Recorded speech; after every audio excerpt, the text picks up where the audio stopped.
a gravação, tá? Já está começando a gravar. Minha câmera está fechada, mas eu estou aqui, viu, professora?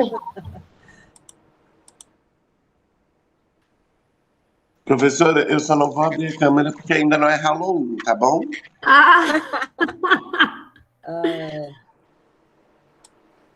Mas vai ter um momentinho, gente, que eu vou pedir para vocês todos abrirem as câmeras, tá? Para a gente registrar a presença de todos nós aqui. Só para ficar marcado, aí vocês vão abrir um minutinho e a gente depois pode fechar. Mas quem puder ficar aberto, por favor, né? Que eu falo com a professora Silvia e o professor Geraldo que ficar falando para a letra é terrível. Porque a gente nunca sabe, é o visual, né?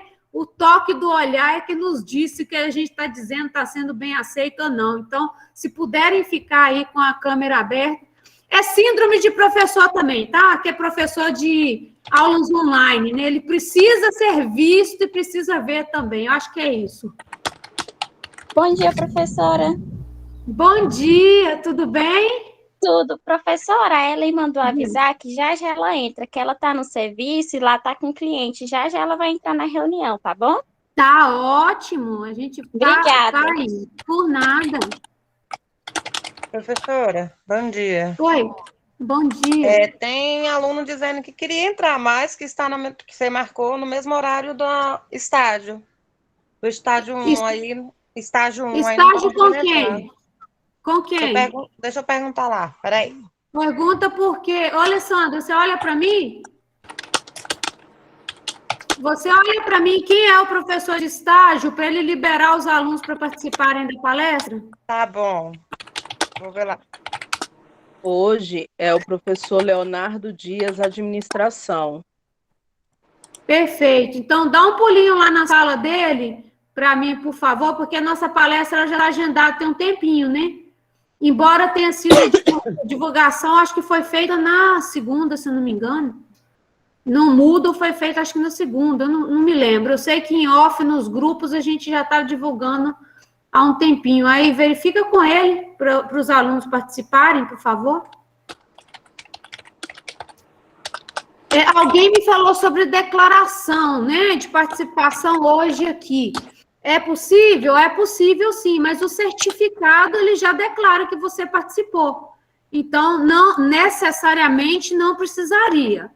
Mas, se precisar de uma declaração específica, a gente também a gente faz, tá? Aí, depois tem que entrar em contato comigo, com a Sueli, que aí Thales, né? Thiales. Não, perfeito. É só você entrar em contato que a gente faz, tá? Mona, acho que a gente poderia iniciar. O que você acha? Isso, eu já ia perguntar se a gente pode começar. Pode. Acho que sim, né, professora Jussara? Podemos, fiquem à vontade. Olá, gente. Bom dia a todos e a todas. É um prazer imenso estar nessa manhã de sábado compartilhando ela com vocês. A gente sabe que o tempo nosso é precioso e quando a gente resolve dividir com pessoas é muito importante. Então, eu quero começar agradecendo por vocês estarem aqui essa manhã e a gente vai debater algo muito importante, que acaba gerando também muita polêmica, mas que é muito importante a gente ter esse conhecimento, tanto homens quanto mulheres. A gente tem um grupo muito plural aqui hoje de manhã, estava dando uma olhadinha. Então, também tem muitos homens, muitas mulheres, e saibam que é muito importante, tanto para homem, tanto para mulher, falar sobre violência doméstica, entender, até porque os homens precisam também tomar conhecimento e passar para frente, não ficar só aqui. Esqueci de me apresentar, mas meu nome é Monalisa Wagner, eu sou secretária-geral da WDN Brasil, sou bacharel em Direito, faço pós-graduação na FGV, enfim, mas hoje eu quero apresentar a professora Jussara, que já é conhecida por todos vocês. A professora Jussara, ela é doutora Jussara Regina de Souza Lisboa, é graduada em Letras, licenciada em Língua Portuguesa, bacharel em Estudos Linguísticos e licenciada em Pedagogia. Possui o título de mestre e doutor em Letras, área de concentração da Língua, Texto e Discurso pela Universidade Federal do Goiás. Possui pós-graduação lato sensu em Regulamentação do Ensino Superior, em Educação, Pobreza e Desigualdade Social, em Gestão dos Indicadores de Qualidade do Ensino Superior, bem como formação complementar em Psicopedagogia, A professora Jussara Lisboa representa a faculdade JK. Professora Jussara, muito obrigada por ter aberto esse espaço para a gente aqui hoje. Muito obrigada por tudo e principalmente por estar conduzindo essa manhã. Eu que agradeço, né? É sempre uma oportunidade de abrir o nosso campo de visão, pensar coisas novas e pensá-las, às vezes pensar coisas velhas de diferentes formas, né? Coisa que a gente já sabe, a questão do papel da mulher na nossa sociedade. Uma coisa importante que você falou, que nós estamos hoje com uma turma plural, né? Nós temos homens e mulheres, e falar do papel da mulher sem a presença também do homem, né, na sociedade, é meio complicado, porque a gente, se vivemos em sociedade, a gente precisa falar de forma plural. Então, eu agradeço os homens, os rapazes que estão aqui para discutir conosco essa temática. Eu acho que o papel de vocês aqui é muito importante, inclusive dando opinião, sugestão e participando mesmo do nosso debate, apresentando situações concretas. Eu acho que isso é importante para a gente caminhar. Eu quero agradecer às professoras, a Geralda e a Silvia, que são parceiras nesse projeto e em outros que nós já desenvolvemos juntos, e eu tenho ficado muito feliz com os ensinamentos que elas têm trazido para a gente no que diz respeito à temática.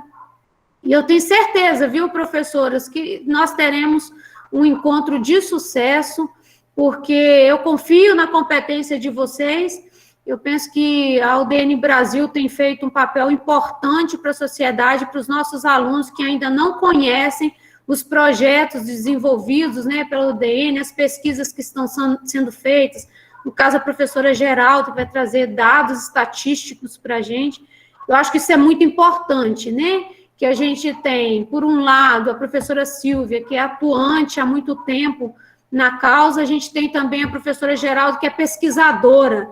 Então, a gente tem dois posicionamentos de peso para nos apresentar, né, o que está sendo discutido no momento. Eu acho que isso é muito importante. A gente vai entrar em contato com conhecimentos que estão sendo apresentados para nós por ninguém menos do que pessoas que estudaram, estão trabalharam uma vida inteira com essa temática.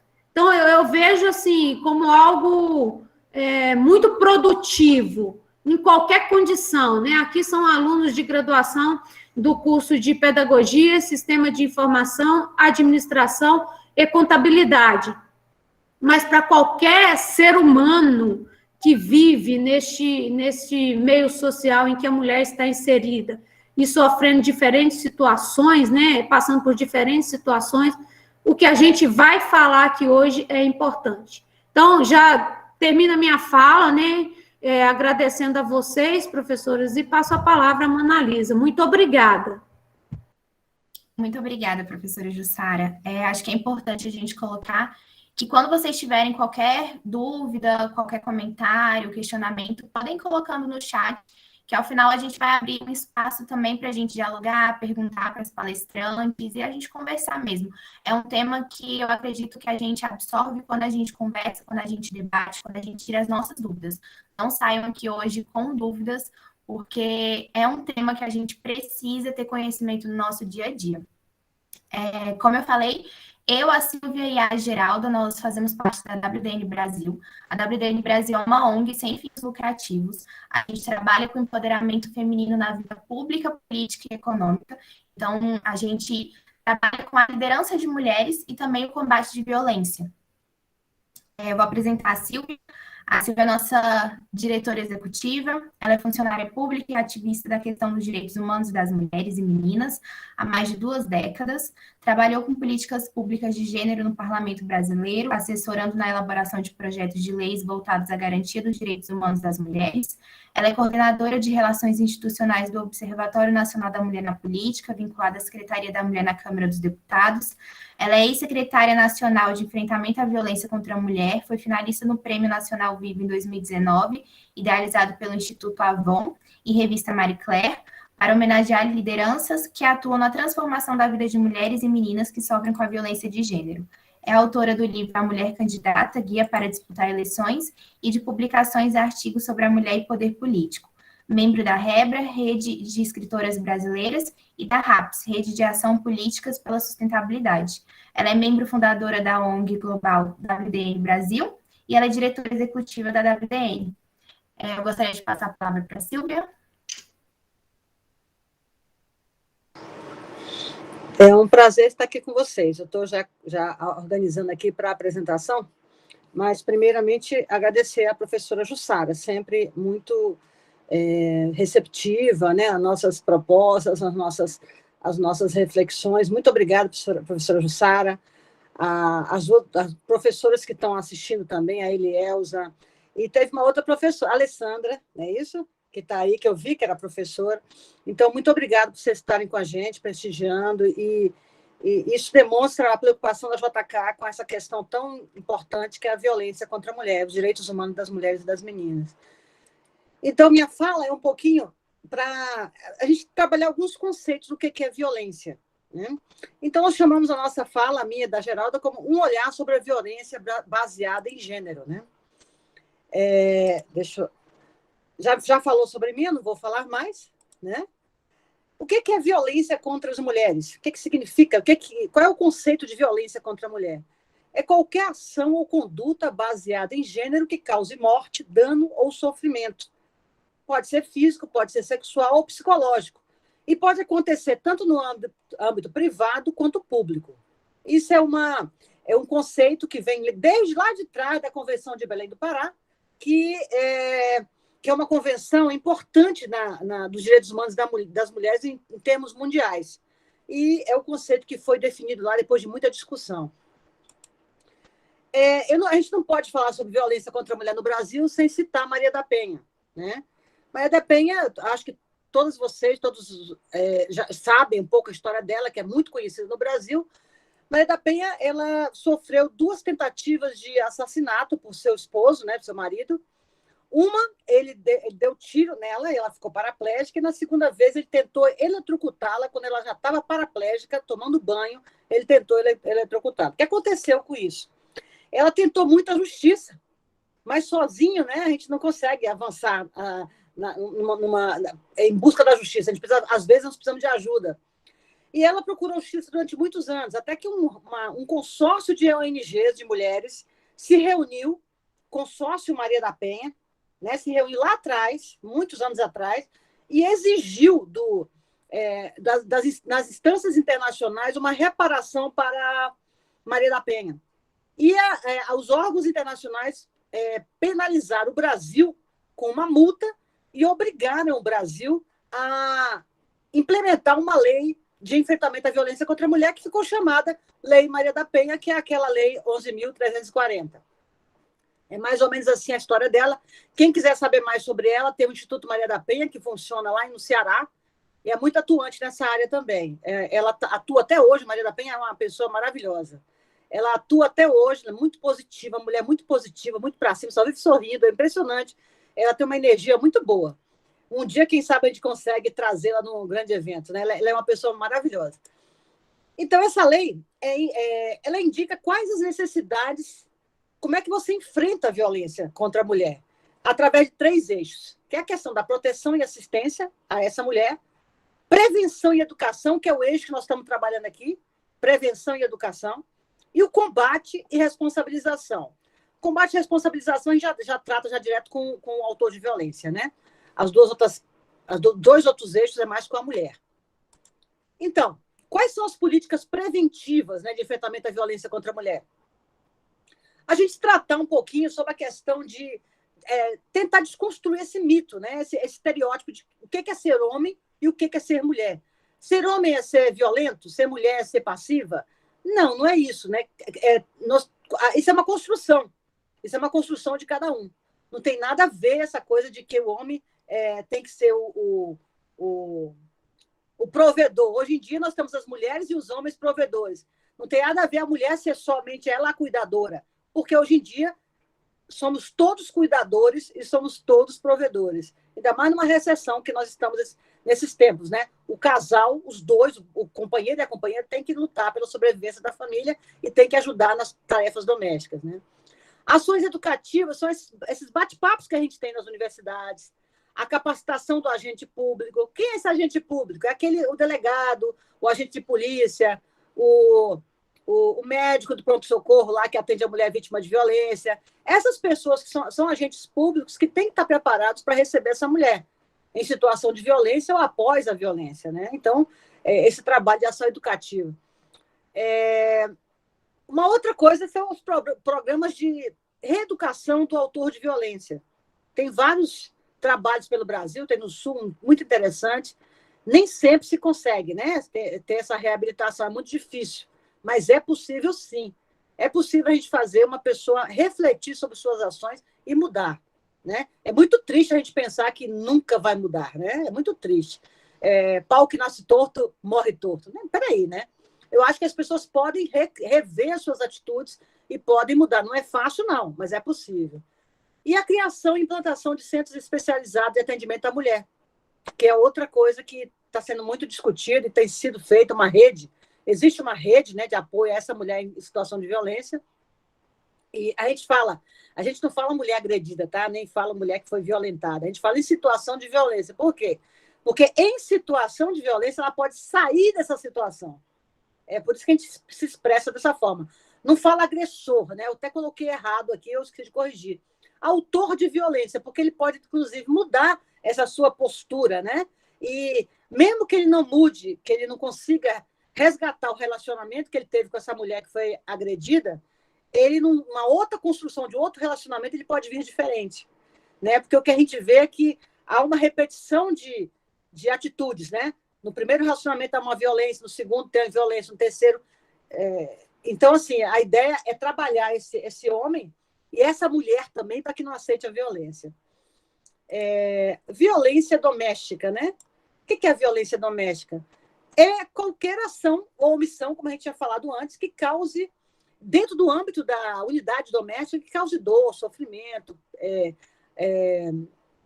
lesão ou morte, né? Isso é na relação íntima de afeto, quer dizer, entre o esposo e a esposa, o companheiro a companheiro, o amante, né?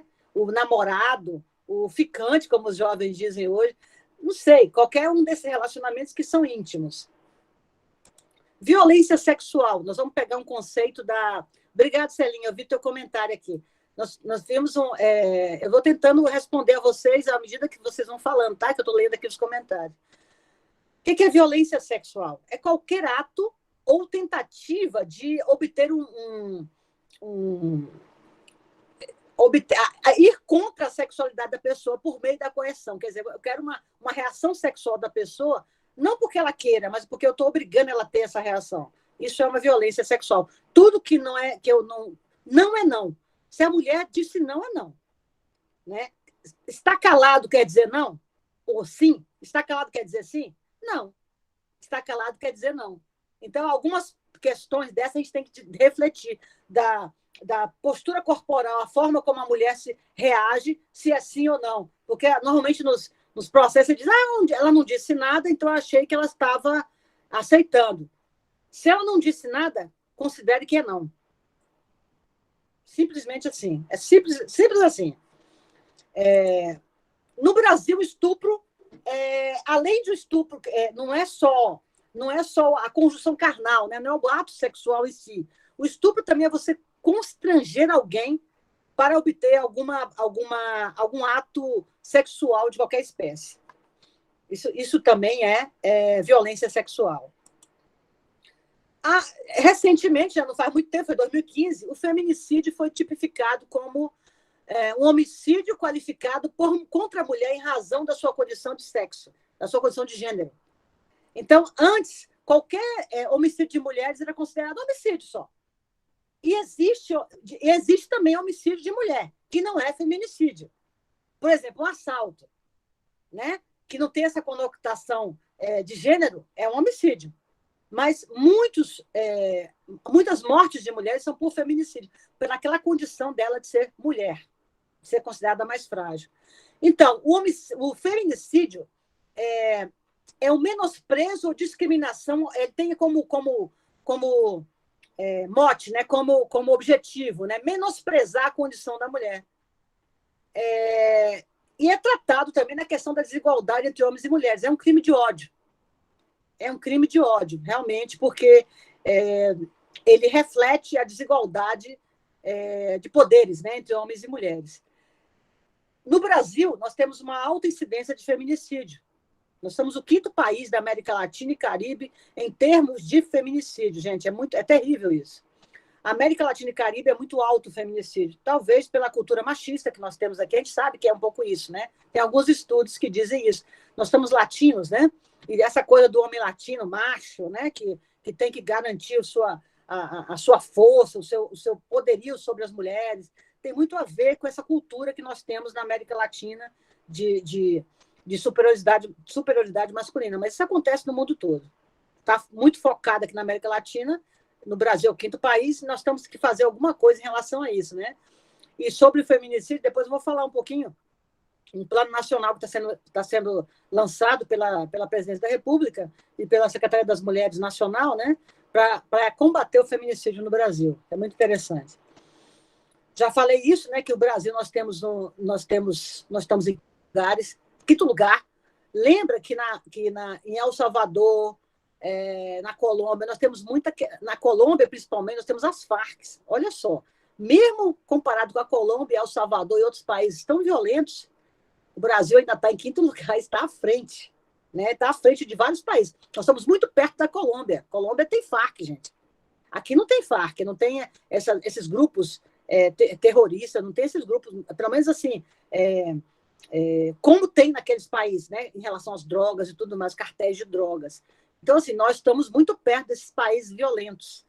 E o feminicídio é muito forte aqui. Agora, é importante a gente saber que o feminicídio, ou a violência contra a mulher, não atenta só contra a mulher. Ela atinge a família, atinge os filhos e atinge também a vida econômica do país, né? Teve uma pesquisa que foi feita na Universidade Federal do Ceará e que deixou muito claro quais são os custos da violência. Além da mulher faltar mais ao trabalho, tem uma pesquisa do SUS que diz que a cada 10 faltas ao trabalho de mulheres, 7 são por violência doméstica. Olha só que absurdo isso. 7. Então, assim, redução momentânea de produtividade, atraso no trabalho, perda do emprego, tudo tem a ver com o custo da violência de gênero. Isso traz consequências graves para o país também, não é só para a mulher, para a família, para o país. Essa pesquisa que eu falei para você da Universidade Federal de Ceará deixa claro que o Brasil perde 1 bilhão. Isso foi em 2018, se não me engano. Pode ter aumentado esse número, tá? Esse valor. 1 bilhão ao ano devido às consequências da agressão sofrida pelas trabalhadoras dentro de casa. O Brasil perde 1 bilhão ao ano. Então, o combate à violência contra a mulher não é só social, não é só porque eu coitadinha das mulheres. Não. Ela pesa no bolso do contribuinte, pesa no bolso, envolve o desenvolvimento econômico do país, atrapalha o desenvolvimento econômico do país. Como é que eu enfrento a violência contra as mulheres e as meninas? Né? Como é que a gente pode enfrentar? Se você já falou todos os problemas, como é que a gente pode enfrentar isso? Vamos discutindo, vocês podem até sugerir algumas ideias também para a gente. Né? Eu acho que quanto mais gente pensando, mais coisa interessante aparece. Né? São 5 ações sugeridas pela ONU Mulheres. A ONU Mulheres é aquela entidade da ONU, da Organização das Nações Unidas, que trabalha com foco nas mulheres e nas meninas. Primeira coisa que ela sugere é garantir que as sobreviventes da violência tenham acesso ao serviço de saúde, justiça, apoio psicossocial. Isso é a primeira questão sugerida pela ONU Mulheres. Depois, promover o empoderamento econômico, social e político das mulheres e meninas, que esse é o trabalho que a WDN Brasil faz. Trabalhar com o empoderamento econômico, social e político. Não adianta eu querer que a mulher se liberte da violência se eu não dou uma opção para ela de sobrevivência. Muitas mulheres necessitam daquele dinheiro, daquele recurso que o companheiro dá para que ela sobreviva junto com os filhos. Então, eu preciso dar empoderamento para ela econômico, ensinar para ela, levar ela a refletir sobre a necessidade que ela tem de obter renda. ainda mais nesse momento que a gente está em pandemia, né? Que as mulheres foram mais afetadas pela pandemia, né? As mulheres, em termos de violência, que aumentou a violência, em termos de desemprego, aumentou o desemprego das mulheres. Acabei de ler hoje um documento que chegou do Instituto Patrícia Galvão, que eles sempre mandam para mim, sobre uma pesquisa que foi feita e como que as mulheres perderam emprego nesses 2 anos, nesse 1 ano e meio de pandemia. Então, outra coisa é expandir as políticas. A professora Jussara está dizendo que muitas mulheres ficam com o parceiro por causa da parte econômica. É verdade. Muitas mesmo. Expandir estratégias e programas que mudem atitudes e comportamentos e que abordem as profundas causas da violência. Então, se um homem é violento, a gente tem que entender por que ele é violento. Houve uma história. Para ele chegar até ali, não foi daqui para ali. Houve uma história. Então, trabalhar também a criança, o jovem, o homem, o menino, desde o início da sua vida, dentro de casa. Trabalhar os conceitos para ele do que é ser homem, o que é ser mulher, desde o início da vida, na escola, inclusive. Aumentar o financiamento e o apoio a organizações que promovam os direitos das mulheres e meninas, que é um outro aspecto que a ONU Mulheres coloca. E esse quinto, muito importante, é garantir que os processos de planejamento e orçamento público e sistemas financeiros públicos integrem os princípios da igualdade de gênero. O que quer dizer isso? Está muito complicado. É o que a gente tem feito também na WDN. A gente tem trabalhado muito com a questão da inserção do recorte de gênero nas políticas públicas. Por exemplo, eu entender que, quando eu falo de transporte, eu preciso pensar nas mulheres, nos idosos, nas crianças, e não só no homem branco, renda média e macho, né? Homem, branco e renda média. Não. A gente tem que pensar em todo o contexto da sociedade, inclusive nas mulheres. Né? Então, é tentar trabalhar nas políticas, tentar não, implantar nas políticas públicas o recorte de gênero. No transporte é necessário, na segurança é necessário, na saúde, em todas as áreas, qualquer planejamento de política pública cabe fazer o recorte de gênero. E é isso que a gente tem trabalhado na questão das mulheres, né? Na questão das capacitações que nós temos feito para gestores públicos aqui na WDN. Eu não consegui ler o último comentário, porque está pequeno aqui para a minha tela, mas depois eu respondo, tá, Poliana? O que são políticas públicas, novamente, né? É a aplicação dos direitos já assegurados na Constituição. Nós temos direito à moradia, à saúde, à educação, à segurança. Essas são nossas políticas públicas que devem atingir, que devem abordar esses aspectos dos direitos. Isso está tudo na Constituição Nacional, na Constituição Federal. Quem são os atores das políticas públicas? Isso é importante, porque nós temos papel nisso aí também. Quem define a política pública é o poder legislativo, né? Ele é que define quais as políticas públicas, o que é importante e o que não é trabalhar. O executivo coloca em prática. A sociedade civil, que somos nós acompanhamos o processo de tomada de decisão e participamos da implantação. Agora, se a gente não fala nada, a gente está concordando com tudo. Então, por isso que é importante estar envolvido em algum tipo de movimento, em algum tipo... Leonardo está falando que o vagão exclusivo para mulheres no metrô, né? Que é uma política pública que foi colocada e está funcionando. Outra coisa, que não seja delegacia. Exatamente, outras políticas públicas que não sejam só a delegacia. Exatamente, Poliana. As políticas públicas com recorde de gênero, ela considera a necessidade de uma mulher de forma diferenciada, inclusive. Por exemplo, uma jovem ela tem necessidades que são diferentes de uma mulher idosa. Uma mulher deficiente tem necessidade diferente de uma mulher que não é deficiente. Né? Lembrando que em todas as políticas públicas com recorte de gênero, nós temos uma questão muito séria no Brasil, que as mulheres negras são muito afetadas, são mais afetadas pela violência e pelo preconceito. Então, em todas as políticas públicas, lembrar também que tem um subrecorte, né, que é a mulher negra. Né? É a mulher negra que tem que ser... A gente tem que estar atenta à questão da mulher negra, que são as mais vítimas, são as maiores vítimas de feminicídio, são as maiores vítimas de violência. Por que isso?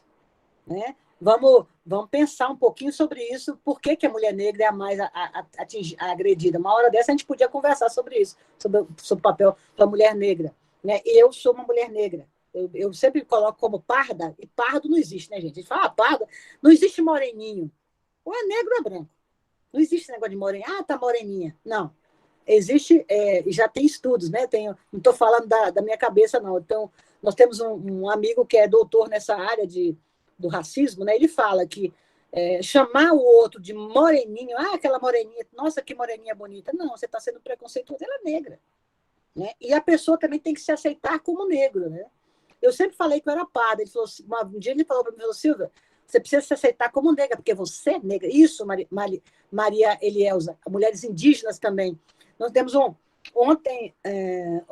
quinta-feira, teve uma missão oficial da Secretaria da Mulher da Câmara, lá na aldeia indígena, uma aldeia indígena de Dourado, exatamente pelo estupro e assassinato de uma índia. É terrível, está aumentando muito a violência contra as mulheres indígenas. Foi bom você ter me lembrado disso aí. A ministra Damares esteve lá com um grupo de parlamentares para tentar encontrar uma saída para aquela questão da violência da mulher indígena lá em Dourados, Mato Grosso do Sul. O que nós fizemos, assim, nós temos feito na WDN em relação à questão da violência de gênero, né? Nós fizemos uma campanha ano passado e esse ano, violência não tem desculpa, tem lei, né? E que nós mostrávamos quais são os serviços que nós temos no Brasil. Estou falando de serviços nacionais, tá? A gente não pega por estado, porque como a WDN fala para o Brasil todo, a gente não pega por estado para trabalhar estado a estado, né? Então, nós temos a Casa da Mulher Brasileira. Eu soube que em São Paulo o governador está dizendo que vai abrir 20 casas, né, na Mulher Brasileira. Estou torcendo para que ele faça realmente isso. E nós temos algumas casas já em funcionamento no Brasil. As delegacias DEANS, né? Eu sempre comento que a primeira DEAN aqui do Brasil foi feita, de Brasília, do DF, né? Que nós estamos no DF, foi construída no plano piloto. Olha só que coisa absurda, né? O local onde mais a mulher procura ajuda é em cidades como Ceilândia, Sobradinho, né? E por que instala uma delegacia da mulher no plano piloto? Então, são coisas que a gente, como sociedade civil, deve questionar o Estado, sim. Essa delegacia não devia estar no plano piloto. Ela devia estar em outro local onde fosse mais necessária. É bom, quanto mais delegacia, melhor, mas que ela seja priorizada em lugares que sejam mais necessários, né?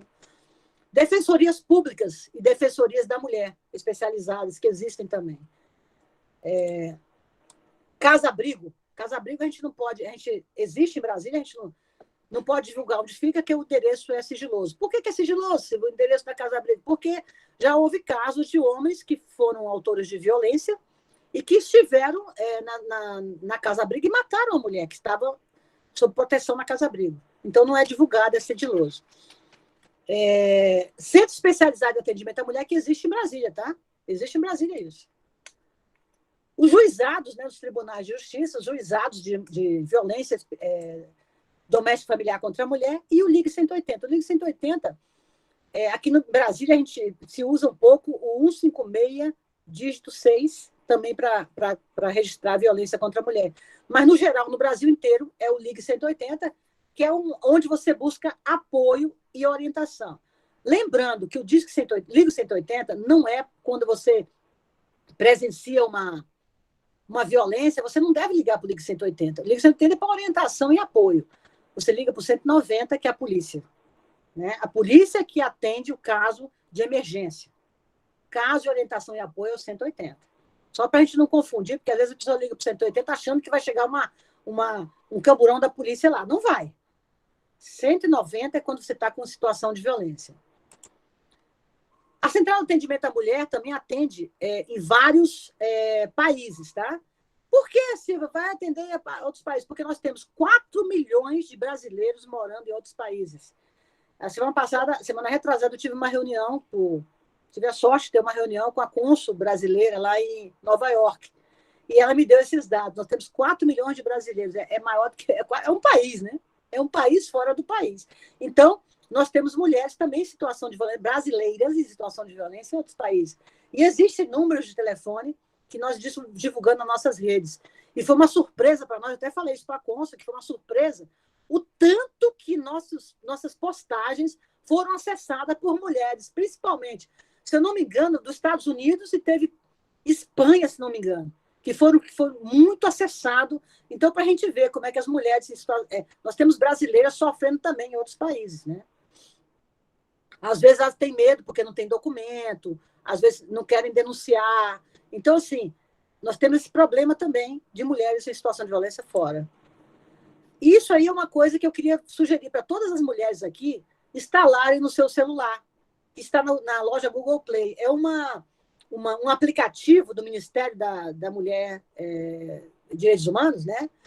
Que é uma plataforma digital chamada Direitos Humanos Brasil.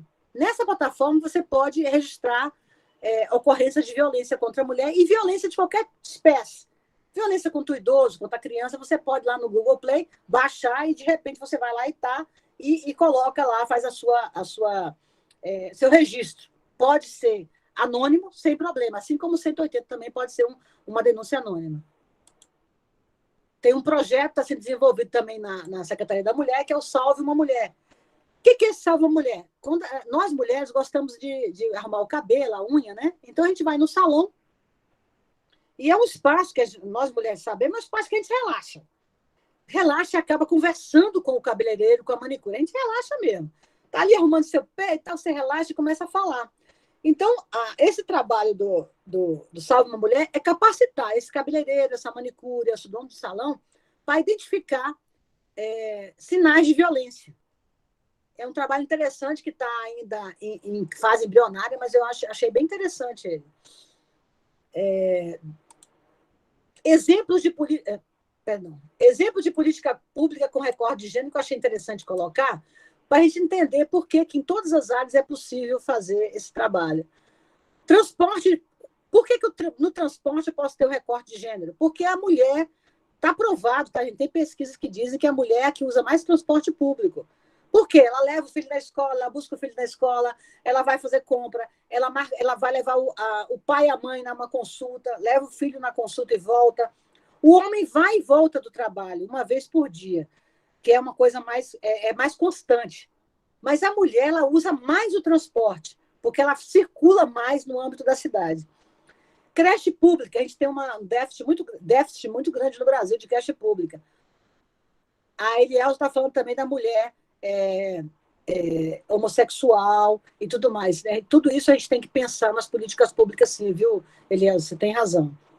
Eu falo mulher porque ela também é mulher, né? A gente não colocou os recortes aqui, mas a gente fala, a Geralda vai falar melhor sobre isso.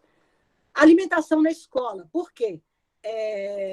Facilita a vida da mulher quando tem alimentação na escola, tá? Facilita muito a vida da mulher porque ela vai para o trabalho, deixa a criança na escola e tem a certeza que seu filho está bem alimentado.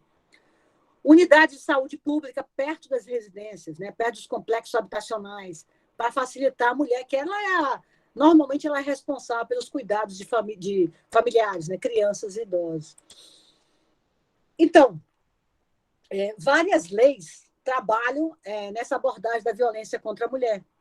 Que eu já tinha falado um pouquinho antes, treinamento dos servidores públicos, na questão do estabelecimento de mecanismos de monitoramento e avaliação de impacto. A gente tem que pensar em tudo isso quando a gente trabalha em lei e política pública. Responsabilização do autor da violência, tudo isso tem que estar dentro da política pública. E o comprometimento de recursos humanos e financeiros adequados. Não adianta eu pensar num grande projeto se eu não tenho recurso humano, capital humano para trabalhar nesse projeto, nem o recurso financeiro adequado. A gente está vendo uma dificuldade muito grande aí do governo, não só do DF, federal e dos outros estados, de execução financeira. Gente, só para esclarecer, uma coisa é você ter no orçamento R$1 bilhão para trabalhar a questão da violência contra a mulher. A outra questão mais importante é se eu conseguir executar esse R$1 bilhão. Muitas das vezes os governos não conseguem executar, porque não tem projetos interessantes e válidos e eficazes para executar esse recurso. O que acontece? Esse recurso não é utilizado, ele volta para o erário, quer dizer, volta para o governo. Ele não foi executado, ele volta. Então, assim, um recurso que foi destinado no orçamento para aquela ação voltar para o Estado de novo é um desperdício, né? de energia e de tudo mais. Então, trabalhar também com os gestores públicos para saberem implementar esses recursos, usar esse recurso de maneira eficaz. Por que o Brasil tem muita lei, Silva? Tem um monte de lei aí que não funciona. Gente, muita gente diz isso, já ouvi várias palestras que a gente deu. Tem muita lei, mas não funciona. Só que a lei é uma coisa... Essa aqui é uma frase interessante. Ó. Uma vez que as leis estejam em vigor, elas transmitem uma mensagem forte de que a violência contra a mulher não é tolerada e que é direito de toda mulher viver uma vida livre de violências. Se eu não tiver pelo menos a lei que diga isso, nada funciona. Eu preciso ter a lei e lutar para que ela seja implementada e que ela funcione. Se eu não tiver nem a lei, aí fica difícil. Nós vivemos num país do caos, né? Sem nada, nenhuma orientação que nos dê, que nos dê um norte dos nossos comportamentos e atitudes adequadas. Como denunciar? Como eu já falei, vou repetir aqui, isso é importante, gente. Em caso de emergência, urgência, 190. Tá? Em caso de urgência e emergência. Para denunciar e receber informações e orientações, 180. São 2 serviços diferentes. Agora, Silvia, as mulheres também estão acostumadas a apanhar, ela gosta de apanhar. Ela não sai da relação porque ela gosta. Gente, você gosta de apanhar? Você gosta de levar um soco? Você gosta de levar um chute? Você gosta de ser empurrado? Ninguém gosta, não existe isso. Ninguém gosta de apanhar. Por que a mulher não denuncia a violência? Primeiro, porque ela tem medo. Ela tem medo, porque ela já foi tão subjugada, ele já falou tanta coisa para ela na cabeça dela, que ela tem medo, né? Então, o Leonardo está dizendo que a Luísa Trajano criou o grupo Mulheres do Brasil. Eu participo do grupo, Leonardo, os Mulheres do Brasil, que está atuando muito nessa frente. Além dessa frente, está atuando em outras, né? Como o acesso à vacina e outras coisas mais. É muito bom o grupo. Dependência financeira, que a gente já falou muito aqui. Vergonha. Você não teria vergonha de dizer que seus vizinhos, seu familiar soubessem que você apanhou? Eu teria. Todo mundo tem. Acredita que o agressor vai se arrepender. Ele pode até se arrepender, mas ele precisa de um tratamento psicológico para mudar. A vítima se sente isolada e sozinha, porque normalmente o autor de violência, ele limita o acesso da mulher à família, aos amigos, não deixa ela trabalhar, não deixa ela estudar, ela se sente sozinha e ela tem medo. Então, é alguma das razões que a mulher não denuncia a violência. Estou terminando, tá? Por que a gente luta, nós da WDM, e mais... A Ela está dizendo que é difícil sair de um relacionamento abusivo. É muito difícil, gente. É muito difícil, porque a pessoa acaba se sentindo menor mesmo, sentindo incapaz. Ela ouve tanto que ela é incapaz, que ela acha que ela acaba entendendo, que ela pensando que ela é incapaz. E você não é incapaz.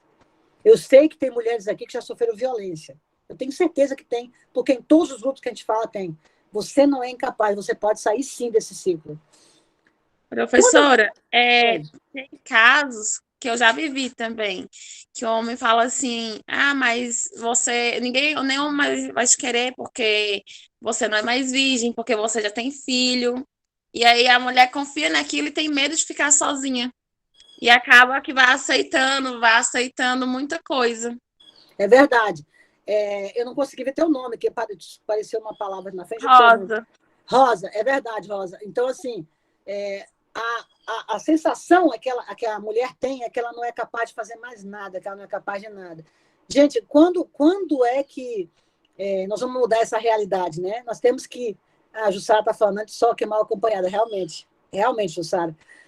Você é capaz, nós somos capazes, sim, de fazer a mudança. Nós temos um grupo, a Geralda e a Mona conhecem, que é a Lúcia, né? Uma Lúcia, uma amiga nossa, que foi vítima de violência muito séria. A Lúcia é tão resiliente que ela montou um grupo chamado Mulheres Feminicídio Não. E ela ajuda outras mulheres. Né? Eu espero só um pouquinho, tá, gente? Vocês vão ter a oportunidade de falar, tá? Só um pouquinho para a gente... Eu vi que tem gente que levantou a mão, tá? Eu só queria concluir, que é para poder passar para a Geralda, e a gente começar a bate-papo com vocês. Quando as mulheres estão no poder... Por que é importante as mulheres estarem no poder? Porque quando a mulher está no poder, ela coloca na pauta as questões das mulheres. Você imagina, na Câmara, eu trabalho na Câmara Federal, né? Eu já trabalhei muitos anos, voltei agora. Nós temos a lei da violência política, que foi aprovada recentemente.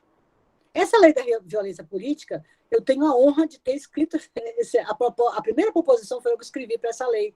Lá atrás, quando eu vim de um evento internacional no México, e eu trouxe em 2014, 2013, 2014 essa ideia. Essa lei levou 6 anos para ser aprovada, e está aí. Né? Então, por que a violência política agora, nas próximas eleições, vai ser muito trabalhada? Porque houve a lei, foi escrita a lei, foi aprovada, tramitou 6 anos no Congresso. E por que ela tramitou no Congresso? Porque foi uma mulher que escreveu, uma mulher que apresentou, e foram as mulheres que lutaram para que ela fosse aprovada. Então, por isso que a gente tem que ter mulheres no poder. Mulheres como deputadas, como senadoras, como governadoras, como prefeitas, como líderes de uma ONG, como coordenadoras de cursos nas faculdades, como reitoras de faculdades. Nós precisamos de mulheres nesses cargos. Né? O acesso ao poder político, que é o poder no legislativo, é muito importante, mas o acesso também ao poder econômico e social. Luísa Trajano não é parlamentar, Luísa Trajano é a CEO do Magazine Luiza, e ela tem feito a diferença para as mulheres. Então, a mulher no poder econômico, no poder político, no poder social, é importante para mudar essa realidade. Então, deixa eu tirar aqui, que eu consigo ver o que vocês estão escrevendo, porque com a imagem aqui eu não consigo ver o que vocês estão escrevendo.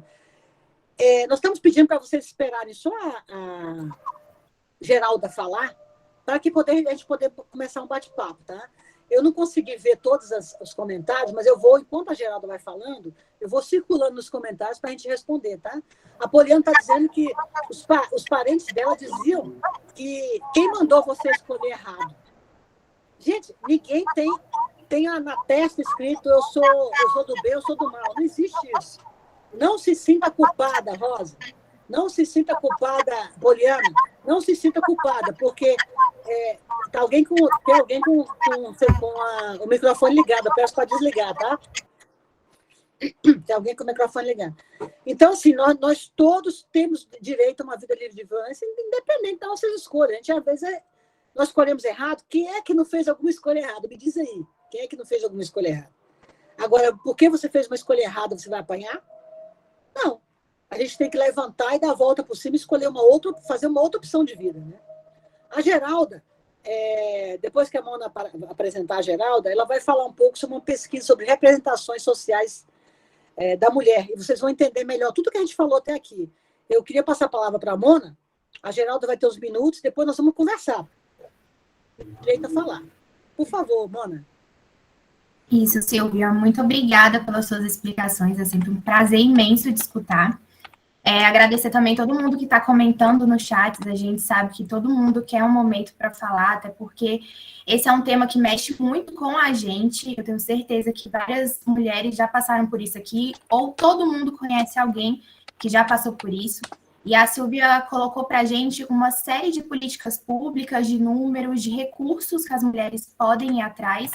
E é importante a gente saber que essas políticas públicas elas não vão ser efetivas se elas não forem de conhecimento popular, conhecimento da população e fazer uso nosso. Então, é muito importante esses momentos que a gente aprenda e passa para frente tudo que o Estado oferece para as mulheres vítimas de violência. A gente sabe que o sistema ainda é muito falho, mas aos pouquinhos, como é o trabalho da WDN, a gente tenta combater esse tipo de violência.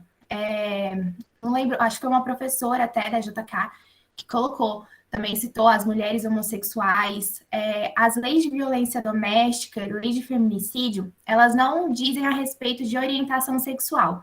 Então, independe de orientação sexual, ou também a mulher cis, a mulher trans, elas são mulheres. E também, independe de orientação, elas são protegidas pelas leis. Mas mais sobre isso, quem vai falar vai ser a Geralda, que vai trazer um olhar mais acadêmico. E ao final a gente vai abrir um espaço para todo mundo falar, perguntar e a gente fazer uma roda de diálogo, que também é muito importante. A Geralda, ela é graduada em licenciatura em Física pela Universidade Federal do Goiás e mestrada em Educação pela Universidade Federal do Goiás. Ela tem especialização em Educação pela Universidade e Cidadania, a UFG, e doutorado em Educação pela Universidade de Brasília. Ela foi docente na Universidade Aberta do Distrito Federal, vinculada à Secretaria de Educação do Distrito Federal. Atuou como professora de pós-graduação do Centro de Estudos Contemporâneos e professora da graduação da Faculdade Integrada de Terra Brasileira. Foi presidente do Conselho dos Direitos da Mulher do Distrito Federal, especialista em educação para a diversidade e cidadania, que estuda as questões de gênero, especialista em violência doméstica e desenvolve pesquisas na área das representações sociais da violência contra o gênero feminino. A Geralda, ela é coordenadora de educação da WDN Brasil, e ela vai trazer esse aspecto de pesquisa e de conhecimento e fomentação de dados que eles servem para a gente combater a violência doméstica. Geralda, a palavra é com você. Bom dia a todas, todos e todes, né? Eu gosto de cumprimentar porque vocês estão falando aí na questão da orientação sexual, né? E nós trabalhamos dentro dessa perspectiva também de incluir todas as mulheres, é gênero feminino, né? Eu quero agradecer primeiramente a Silvia pelo convite, para estar participando dessa rodada de palestras, a coordenadora Jussara Lisboa, também, por ter feito o convite para a WDN estar participando dessa palestra, aos professores, estou vendo aí o professor Leonardo Dias, a professora Alessandra, que estava presente, todos os estudantes que estão nos acompanhando e o público que está nos assistindo pelos canais da WDN.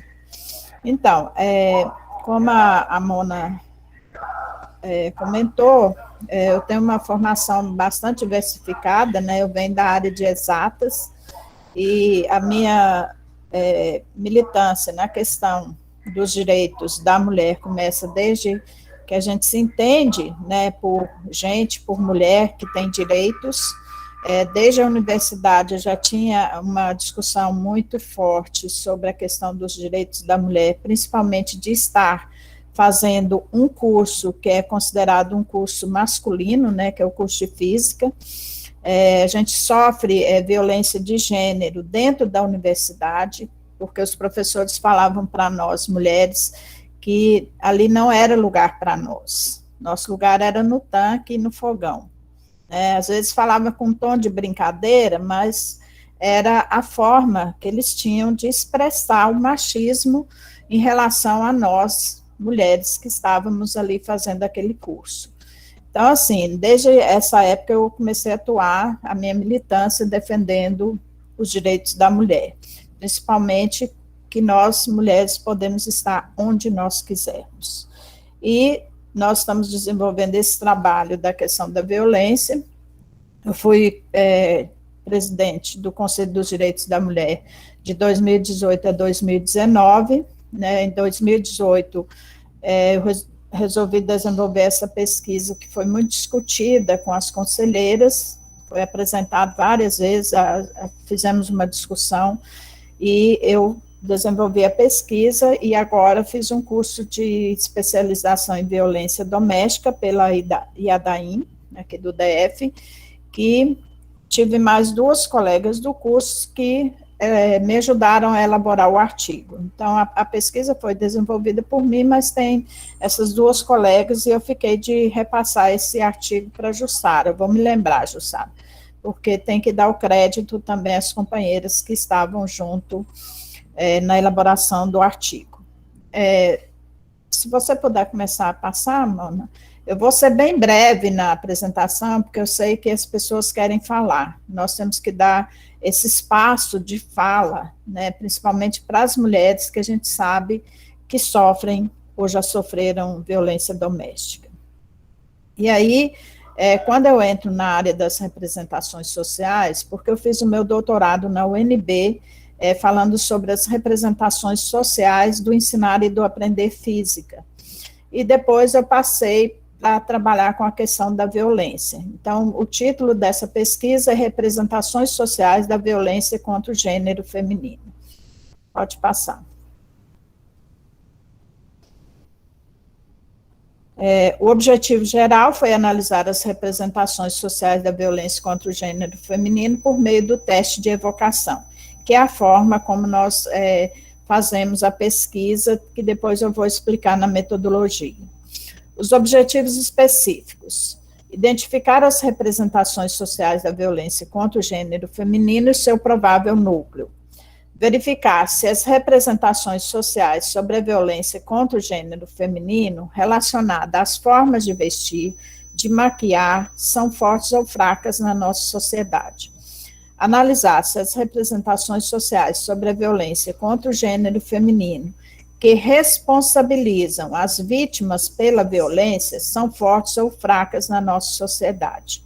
Eu acabei de ver, né, um comentário da Poliana, né, que a família responsabiliza a mulher, né, pela violência que ela sofre. Então, nós vamos analisar essa questão e avaliar quais são os itens mais importantes para o combate à violência contra o gênero feminino. Pode passar. A parte da minha apresentação, né, a Mona já fez. Nós trazemos a questão da violência de gênero. A Silvia já falou, e eu trago o artigo 5º da Lei Maria da Penha, né, que para os efeitos dessa lei configura violência doméstica e familiar contra a mulher qualquer ação ou omissão baseada no gênero que lhe cause morte, lesão, sofrimento físico, sexual ou psicológico e dano moral ou patrimonial. Então, aí já estão as formas, né, de violência, e agora, recentemente, foi aprovada e já publicada uma nova lei que torna, inclusive foi uma das meninas que comentou aí, que torna a violência psicológica, crime de violência psicológica contra a mulher, que é um dos crimes mais complexos, né, para a mulher conseguir provar na justiça que ela sofre violência psicológica. Por exemplo, o marido que chega em casa desdenhando da mulher. Porque você é gorda, porque você está feia, porque você está mal arrumada, né?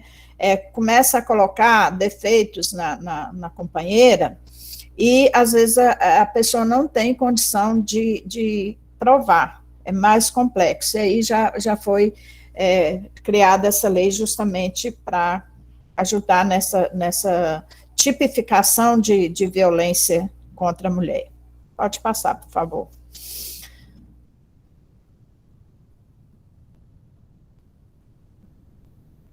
No caso da Lei Maria da Penha, como a Silvia falou bastante, essa lei ela foi criada justamente porque a Maria da Penha sofreu vários tipos de violência, quase foi assassinada e não encontrou apoio no Brasil. Ela teve que recorrer a organismos internacionais para conseguir fazer justiça, né? E foi criado um consórcio de ONGs que atuaram na elaboração da lei. Hoje nós temos vários projetos, a Silvia está na Câmara, tem vários projetos de leis, né, que propõem alterações na Lei Maria da Penha, e ela já passou por algumas alterações também. Pode passar, por favor.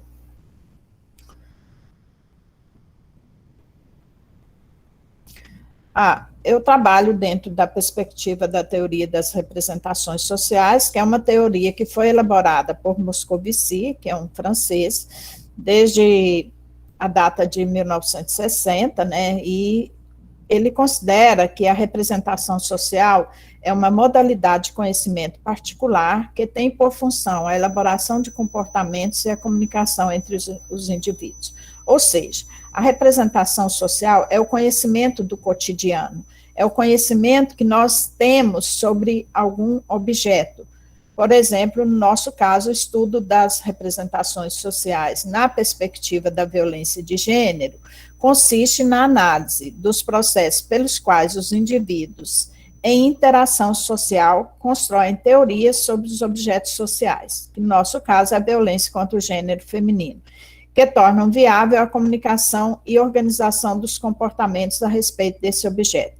Então, nas rodas de conversas, né, hoje muito comum nas redes sociais, a gente ficar trocando mensagens, a gente elabora esse tipo de conhecimento. O que nós entendemos sobre a representação social da violência? É o conhecimento do senso comum. Né? Se eu perguntar para vocês o que é violência, cada um vai responder talvez uma forma diferente, ou algumas iguais. Né? Ontem mesmo eu estava participando de uma reunião do núcleo de redes, e o apresentador do colega lá da rede apresentou uma pergunta sobre o que é violência de gênero. Várias pessoas responderam, né, cada um respondendo de uma forma de acordo com a sua perspectiva, principalmente com o seu conhecimento, a sua experiência de vida. A gente traz esse conhecimento, que é um conhecimento do senso comum, elaborado a partir de teorias científicas ou vice-versa. Pode passar, por favor.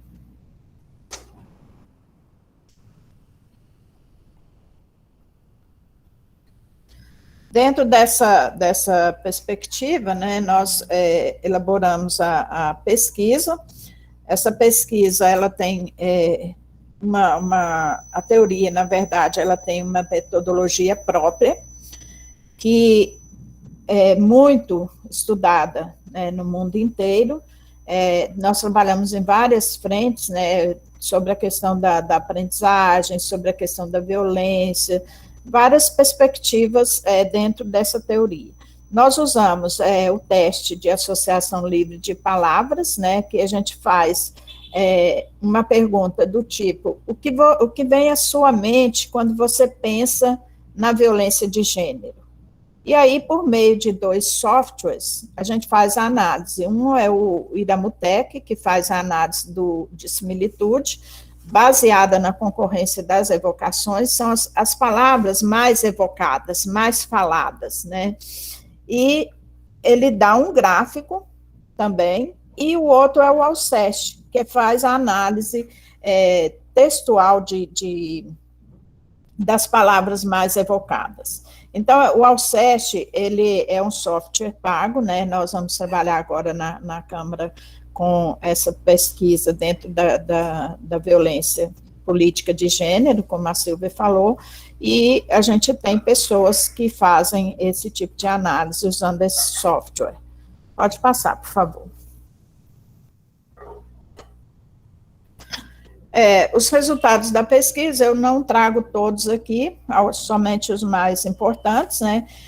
Com relação à idade, nós tivemos aí uma grande maioria de pessoas de 41 a 50 anos, que é 39,5%, com mais de 51, 24,7%, de 30 a 40, 27,2%, e de 18 a 29, 8,6%.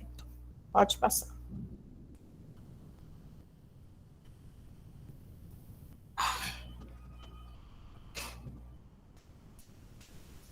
A formação acadêmica que nós encontramos também, nós temos aí a maioria, né, que tem a graduação, 32,1%, está bem clarinho aí, não dá para vocês verem direito. Com especialização tinha 1,2%, com mestrado 17,3%, com doutorado 4,9%, e aí repete especialização novamente, é porque eles tipificaram o tipo de especialização. Então, na verdade, nós temos 28,4% com mais 1,2%, 29,6%. E com ensino médio, só 16%. Pode passar. Sobre a questão da identidade de gênero, nós colocamos, né, as opções, se era cis, trans, gênero, se era homossexual ou hétero, né? Mas aí, e as opções também, gênero feminino e masculino. Então, nós tivemos aí não binária, né? Que não está relacionada nem masculino nem feminino, tivemos 1,2%, masculina 6,2% e feminino 92,6%. Então, a grande maioria foram pessoas do gênero feminino que responderam.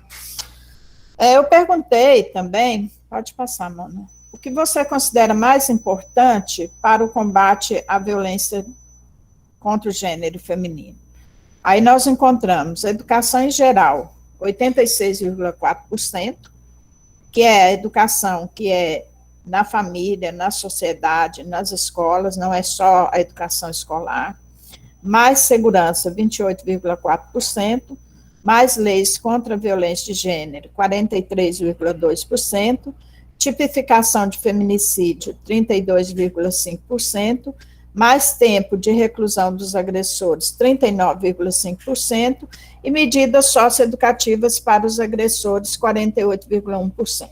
Então, esse resultado ele é bem importante, porque quando nós trabalhamos aqui hoje, nós estamos fazendo uma parte, né, da educação e prevenção que estão previstas, né, na Lei Maria da Penha.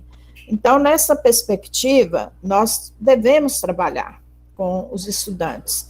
Aqui no DF tem o curso da Lei Maria da Penha Vai à Escola, que eu fiz o ano passado, é um curso que ele prepara as pessoas para fazerem palestra nas escolas da rede pública e particular também, quando as pessoas são convidadas.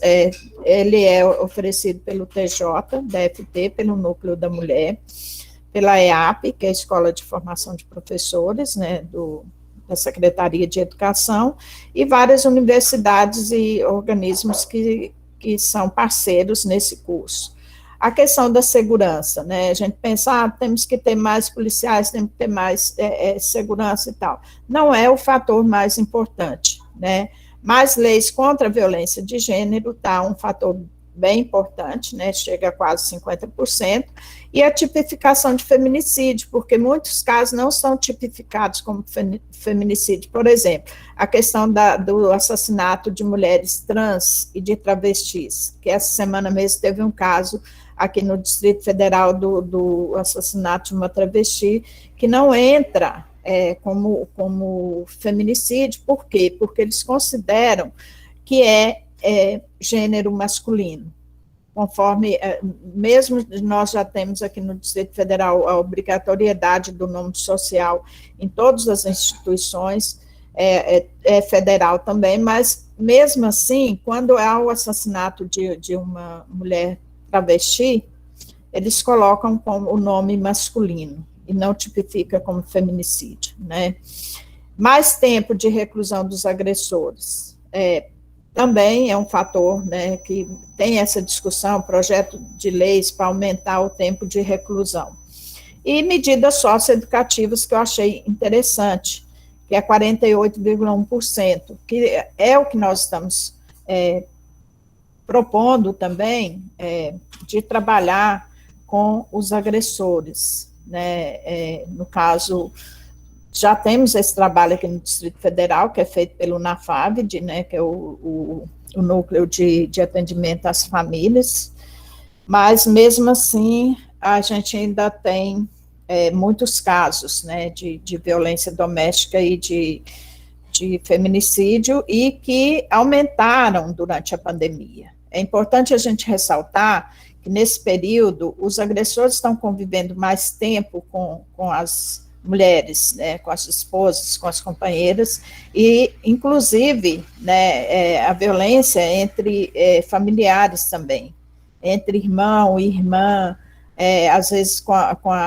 aí pergunta-se, mas a violência doméstica, a Lei Maria da Penha atende, por exemplo, o caso do tio que bate na sobrinha?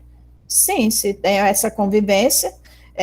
No caso da empregada doméstica, que convive com a família também, violência contra a funcionária, também é tipificada na Lei Maria da Penha. Então, são vários casos, né, que a Silvia falou e que a gente complementa aqui. Pode passar, por favor, Mona.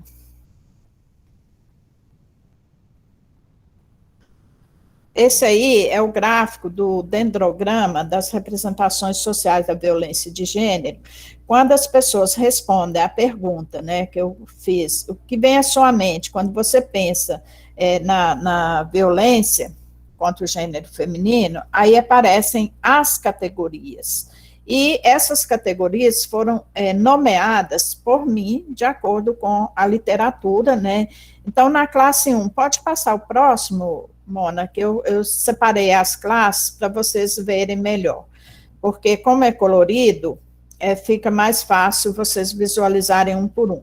Mas essas classes, elas estão interligadas, tá? A classe 1 teve 16,9%, está relacionado com os sentimentos que a violência provoca nas pessoas, que são raiva, medo, vingança, solidão, revolta, indignação, culpa, dor, desamor, tristeza, opressão, assédio, silêncio, impotência, sofrimento, inferioridade. Pode passar a próxima.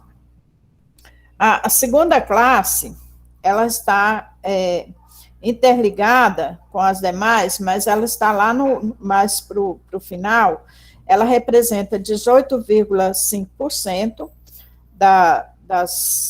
dos resultados das palavras, né, que eu coloquei como causas da violência. Pode passar a próxima, Mona.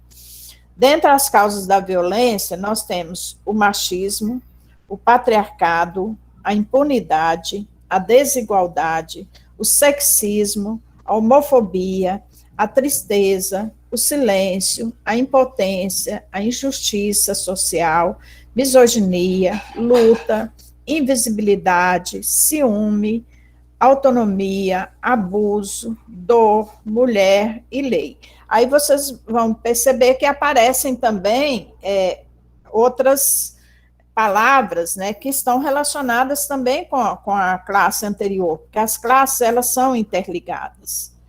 Pode passar a próxima, que é a classe 3, ela é uma das menores, ela teve 13,8%, nós chamamos dos atributos da violência, que estão relacionados com a ignorância, com absurdo, desumano, covardia, abuso, intolerância, luta e crítica.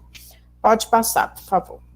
A classe 4, ela teve 16,9%, que eu chamei de decorrência das representações sociais, que é o desrespeito, o preconceito, a discriminação, a infelicidade, a desumanidade, opressão, morte, intolerância, humilhação pública, ciúme, desamor, inferioridade, sexismo, lei e feminicídio. Vocês observem aí que está aparecendo lei e feminicídio já em duas categorias. A classe 5, pode passar, por favor, ela está relacionada, eu coloquei como, o que está relacionado com as representações sociais? A falta de respeito, falta de justiça, falta de direitos, falta de cultura, falta de autonomia, violência, inferioridade, mulher, lei e feminicídio. Então, aí também aparece novamente lei e feminicídio. Aí a classe 6, por favor, Mona, nós colocamos como os tipos de violência que aparecem.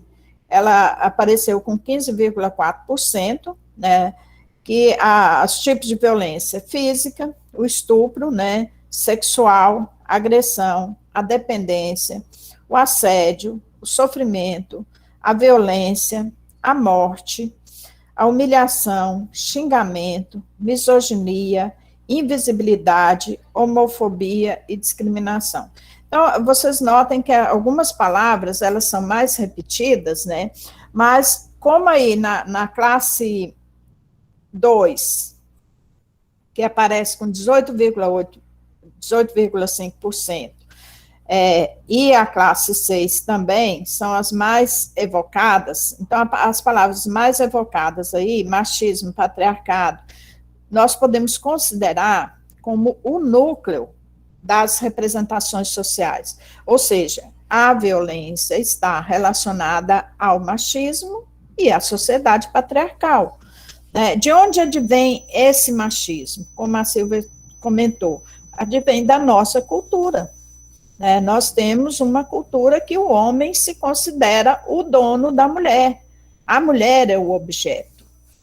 Então, quando a mulher quer sair de um relacionamento, o homem não aceita, porque ele considera minha mulher. Entendeu? É minha esposa. Então, é a questão do direito sobre a pessoa.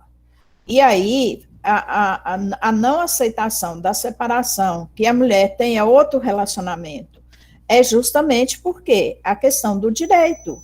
E quando a gente vai olhar falando em direito, essas representações sociais, elas advêm desde a religião, né, que considera a mulher submissa ao homem. Isso está na Bíblia. Não sou leitora, mas não peguei ainda, né, os versículos da Bíblia que tratam, mas lá tem essa ideia que a mulher é submissa, ela deve obedecer ao marido, né, ao esposo.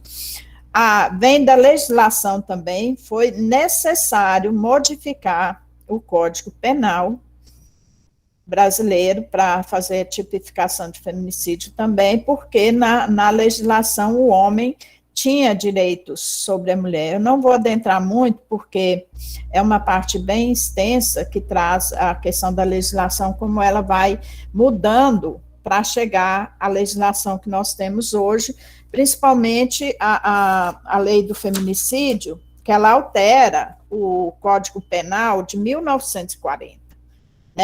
Altera o artigo 121, parágrafo 2º, inciso 6º, quando ela coloca que contra a violência, o feminicídio, é contra a mulher por razões da condição do sexo feminino.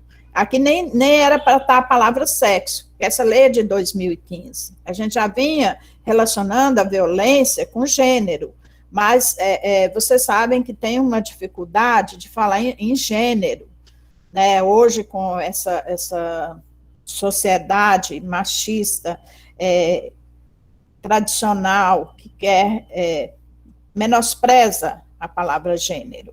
Nós não podemos falar em gênero na escola, né? É um retrocesso que nós estamos vivenciando nesse momento. Pode passar, depois a gente vai discutir mais. O próximo gráfico é a análise de similitude que é feita pelo software, o Iramutec. Ele aparece aí, são várias palavras, aparece machismo, né, nessa parte de cima aqui, aparece covardia, bem destacado, aqui tem destaque também ignorância, aí aparecem aquelas mesmas palavras, só que é feito num gráfico diferente, porque é outro software, mas é interessante destacar covardia, que também é uma palavra muito evocada. Pode passar, por favor. Aí, as perguntas que eu fiz, justamente para saber se as representações sociais que já existem na nossa sociedade, se elas estão ainda vigentes, se elas são fortes ou fracas, esse item. Julgue os itens abaixo que justificam a violência contra o gênero feminino de acordo com a ordem de importância, do menos importante, que é o 1, ao mais importante, que é o 5. Então, sempre aparecem essas frases nos noticiários, né? Mulheres que mostram os seios em manifestações são vadias. Aí nós temos 53 pessoas, aqui eu estou falando em número, não em percentual, 53 pessoas em 81, são 81 questionários, responderam que é menos importante, mas ainda temos 8 pessoas que consideram importante, ou seja, consideram ainda que mulher que mostra os seios são vadias nas manifestações. Pode passar a próxima. No caso da próxima, o homem tem direito sobre a mulher. É muito, isso eu já falei que vem da legislação, né? O homem o poder patriarcal, o poder do pai sobre a família. Nós ainda encontramos aí 16, se eu considerar o 4, item 4 e o item 3, nós vamos ter aí 24 pessoas que consideram que essa representação é importante. Pode passar a próxima. Aí tem quando a gente trabalha com a questão, né, de falar as mulheres feministas, aí eles falam assim, a feminista precisa de um homem. Na verdade, falam um palavrão, né? Eu amenizei um pouco, mas falam que a mulher precisa de outras coisas, principalmente sexo, né? Então, nós temos aí 20 pessoas considerando o item 3, 4 e 5, 20 pessoas que consideram importante. Isso porque nós temos aí a maioria de mulheres que respondeu o questionário, né? Pode passar, por favor. A próxima também é muito preocupante, porque quando a gente fala mulher que apanha se apaixona. Isso é muito comum a gente ouvir nas rodas de conversa, não, ela está com o marido porque ela gosta de apanhar. Ninguém gosta de apanhar. Então, olha aí, para vocês verem, 19 pessoas, com mais uma, 24 pessoas respondem que consideram importante essa frase. Eu perguntei também, pode passar, Mona, se você considera que as mulheres também cometem violência de gênero. A maioria, tá? Se vocês observarem aí, nós temos aí mais de quase 80% das mulheres consideram que sim, e o não, um percentual bem menor. Então, o que nós discutimos? As pessoas costumam falar, as mulheres também são machistas. Eu não falo que nós, mulheres, somos machistas, porque está depondo contra nós. Eu falo que as mulheres têm atitudes machistas, por quê? Porque nós vivemos numa sociedade machista. Então, essa questão, ela é muito arraigada, a questão do machismo na nossa sociedade. Por isso, né, às vezes nós nos pegamos falando, menosprezando a mulher, por exemplo, dando direito ao homem. Então, assim, nós temos atitudes machistas porque nós vivemos numa sociedade machista e essa representação, ela está arraigada na nossa mente. Pode passar, por favor. Quando a gente trabalha dentro dessa perspectiva, né, das representações sociais, hoje nós temos um fenômeno, né, que são as novas tecnologias, da internet, da telefonia, principalmente a telefonia móvel, né, que mudaram a forma como as pessoas vivenciam suas experiências sociais. As pessoas vivem conectadas, né, mesmo à distância, umas às outras, o tempo todo por meio das redes sociais. E o alcance dessas redes cresce a cada dia. Estas, ao mesmo tempo que trazem avanços memoráveis para a comunicação, para a socialização, para a comercialização de bens, serviços, dentre outros, também abre espaços cibernéticos para a violência de gênero, que é o nosso objeto de estudo, pois essa velocidade da comunicação, elas difundem as informações muito rapidamente. Então, isso vai aumentando o quê? O poder da comunicação, que contribui para que essas representações sociais sobre os objetos circulem mais rapidamente. Pode passar. São fatores, né, que a gente analisa dentro dessa perspectiva, principalmente agora que nós estamos nessa época, né, da pandemia, que nós estamos conectados o tempo todo, resolvendo os nossos problemas na área de educação, na área de lives, por exemplo, de trabalho home office. Então, a gente tem essa ampliação do alcance da internet, que está em todos os rincões do nosso país. Às vezes, eu estou na fazenda, no interior de Goiás, de lá eu faço as lives com a internet excelente, via rádio. Então, assim, hoje, o alcance da internet, ela chega por vários meios, por vários caminhos, e as pessoas estão o tempo todo conectadas, né? Então, a instantaneidade com que as mensagens de voz, de texto, vídeos e fotos são trocados, são replicados neste ambiente, estão no cotidiano de uma parcela considerável da população brasileira, que, apesar de serem úteis e de facilitar os ambientes de troca de informação e debate, as redes sociais e outras áreas da comunicação digital têm sido também um espaço de violência contra as mulheres. Vocês sabem que existe a violência contra as mulheres nas redes sociais, que foi, inclusive, uma lei tipificada como Lei Carolina Dickmann, por causa das violências que ela sofreu com o uso das imagens dela que vazaram, né, colocando nas redes sociais imagens da vida íntima dela, e ela correu atrás, batalhou muito para conseguir se tipificar como uma violência nos espaços da internet. Pode passar, por favor.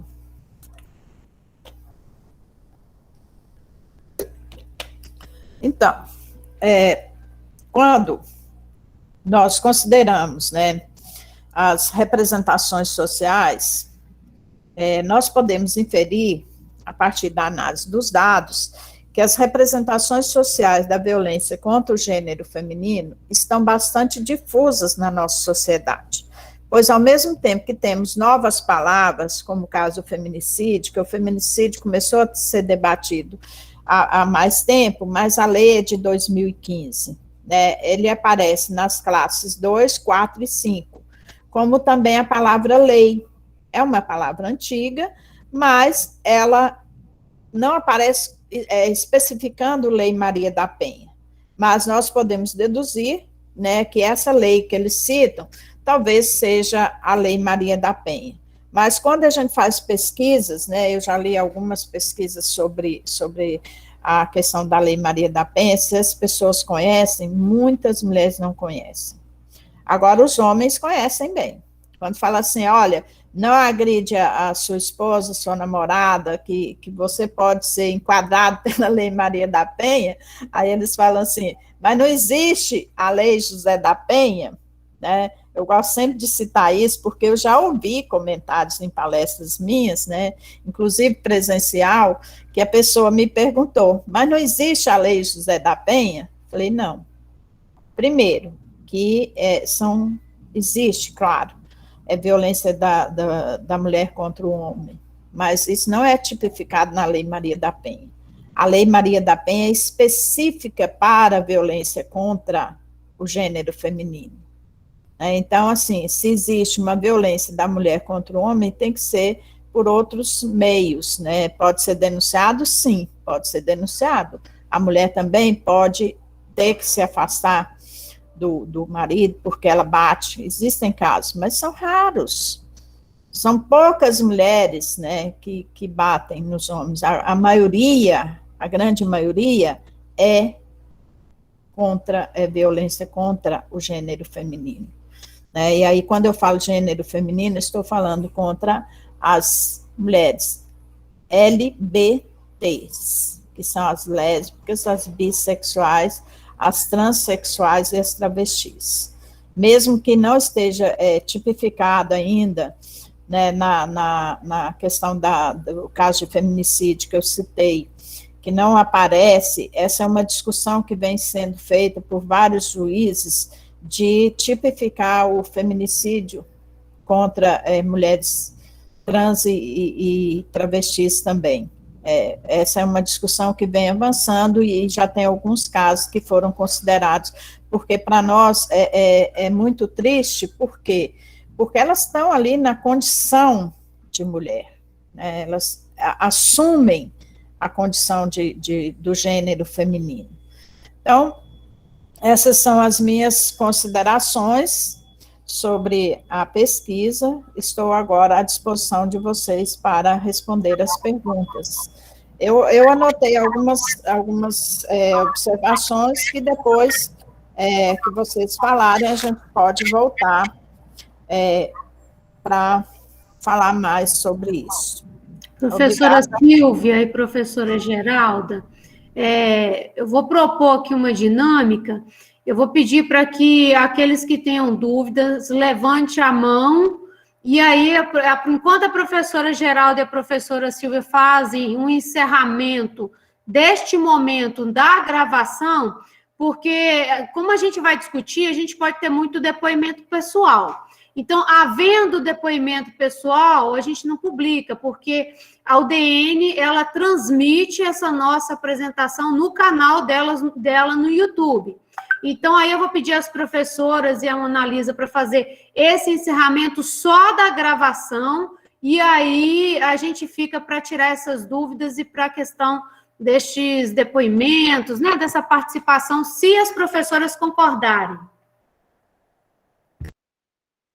Concordo, Jussara, para a gente não expor também as pessoas, né, nas redes sociais, porque esse é um ambiente de troca, né, de conversa entre nós. Então, é melhor mesmo não expor as pessoas nas redes sociais. Mona Lisa, você pode encerrar essa primeira parte, Mona Lisa?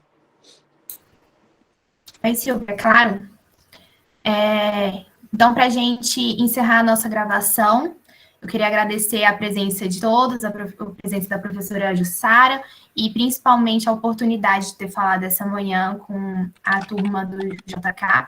Eu acho que é muito importante a gente frisar que temos um grupo plural de pessoas com diferentes formações, e que é importante que vocês tenham conhecimento sobre violência de gênero e apliquem, independente da área de atuação de vocês. Cada área a gente pode buscar tantos enfoques e tantos recortes de gênero, a gente pode até conversar depois sobre isso, mas que, tendo o conhecimento do local da mulher, né, e tudo que nós passamos, é importante que a gente aplique esses conhecimentos na nossa área de atuação.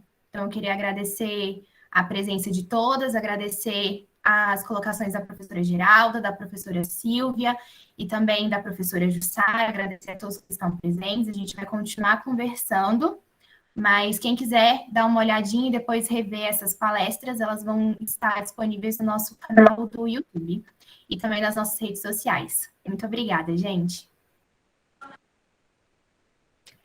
Mied, pode encerrar a gravação?